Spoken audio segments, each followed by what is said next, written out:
How to trade on Okx. Hello everybody, welcome back to my channel. This is me Pipan Bisnet, and today I'll show you or explain you on how you can trade on Okx. Now this is just a beginner's guide, so I'll just be showing you quickly on how you can deposit, sell and manage your assets.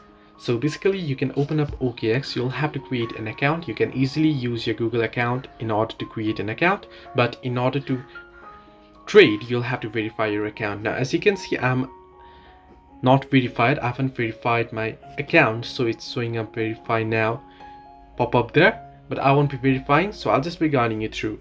Now you can see the trade bar at the middle of your screen. You can tap on it. You'll be able to choose the assets that you wish to make a purchase, and then you can select it and you can buy or sell here. Now the other way is, first thing is deposit, right? In order to deposit funds to your account in order to make a purchase, you'll have to first hover around to assets tab at the bottom right corner of your screen.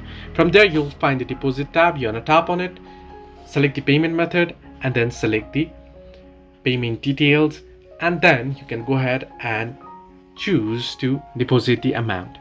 Once you have done so, what you can do is, at the home page again, you can head over to the hamburger icon at the top left corner of your screen.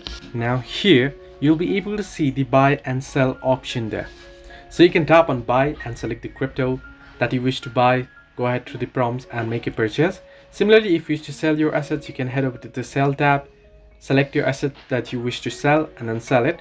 In order to withdraw, you can see the withdraw option there as well. And the other way to buy crypto is you can head over to P2P trading, and here you'll be able to select and buy or sell as well. So this is the way that you can trade on Okx. Hope this helped you. Do like and subscribe, and do not forget to leave a comment down below if you have any further issues.